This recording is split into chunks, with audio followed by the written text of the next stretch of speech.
ನಮ್ಮ ರಾಷ್ಟ್ರಧ್ವನಿ ನ್ಯೂಸ್ಗೆ ಸ್ವಾಗತ. ತೊಳಸಿ ಗ್ರಾಮದಲ್ಲಿ ನೂತನವಾಗಿ ನಿರ್ಮಿಸಲಾದ ಶ್ರೀ ಬಸವೇಶ್ವರ ದೇವಾಲಯದ ಉದ್ಘಾಟನಾ ಸಮಾರಂಭವು ಭಕ್ತಿ ಭಾವದಿಂದ ನೆರವೇರಿತು. ಈ ಕಾರ್ಯಕ್ರಮಕ್ಕೆ ಕೃಷಿ ಸಚಿವರು ಹಾಗೂ ಮಂಡ್ಯ ಜಿಲ್ಲಾ ಉಸ್ತುವಾರಿ ಸಚಿವರಾದ ಎನ್ ಚಲುವರಾಯಸ್ವಾಮಿ ಮುಖ್ಯ ಅತಿಥಿಯಾಗಿ ಭಾಗವಹಿಸಿದರು. ದೇವಾಲಯಕ್ಕೆ ಭೇಟಿ ನೀಡಿ ಬಸವೇಶ್ವರ ಸ್ವಾಮಿಯ ದರ್ಶನ ಪಡೆದ ಅವರು ಆಶೀರ್ವಾದ ಪಡೆದರು. ನಂತರ ಮಾತನಾಡಿದ ಅವರು, ಗ್ರಾಮಸ್ಥರು ಪ್ರೀತಿ ಸಹೋದರತ್ವದಿಂದ ಜೀವನ ನಡೆಸಬೇಕು ಎಂದು ಸಲಹೆ ನೀಡಿದರು. ಎಲ್ಲರೂ ಒಂದೇ ಎಂಬ ಭಾವನೆಯಿಂದ ಒಗ್ಗಟ್ಟಾಗಿ ಬಾಳುವುದು ಅಗತ್ಯವೆಂದು ಹೇಳಿದರು. ಐತಿಹಾಸಿಕ ದೇವಸ್ಥಾನಗಳನ್ನು ಜೀರ್ಣೋದ್ಧಾರ ಮಾಡಿ ಸಂಸ್ಕೃತಿ ಉಳಿಸಬೇಕು ಎಂದರು. ಸರ್ಕಾರದ 5 ಗ್ಯಾರಂಟಿ ಯೋಜನೆಗಳನ್ನು ಪ್ರತಿಯೊಂದು ಮನೆಗೂ ತಲುಪಿಸಲಾಗಿದೆ ಎಂದು ತಿಳಿಸಿದರು.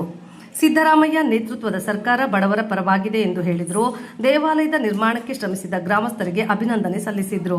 ಹಿರಿಯರು ಹಾಗೂ ಯುವಕರು ಒಂದಾಗಿ ಕೆಲಸ ಮಾಡಿದ್ದಕ್ಕೆ ಪ್ರಶಂಸೆ ವ್ಯಕ್ತಪಡಿಸಿದರು. ಈ ಸಂದರ್ಭದಲ್ಲಿ ಹಲವು ರಾಜಕೀಯ ಮುಖಂಡರು ಹಾಗೂ ಗಣ್ಯರು ಭಾಗವಹಿಸಿದ್ರು. ಗ್ರಾಮದ ಮಹಿಳೆಯರು ಹಾಗೂ ಯುವಕರು ಹೆಚ್ಚಿನ ಸಂಖ್ಯೆಯಲ್ಲಿ ಹಾಜರಿದ್ದರು. ಕಾರ್ಯಕ್ರಮದಲ್ಲಿ ಭಕ್ತರು ದೇವರ ಪೂಜೆಗಳಲ್ಲಿ ಭಾಗವಹಿಸಿದ್ರು. ಪರಿಸರದಲ್ಲಿ ಹಬ್ಬದ ಸಂಭ್ರಮ ಮನೆ ಮಾಡಿತ್ತು. ಒಟ್ಟಾರೆ ಕಾರ್ಯಕ್ರಮ ಯಶಸ್ವಿಯಾಗಿ ನೆರವೇರಿತು.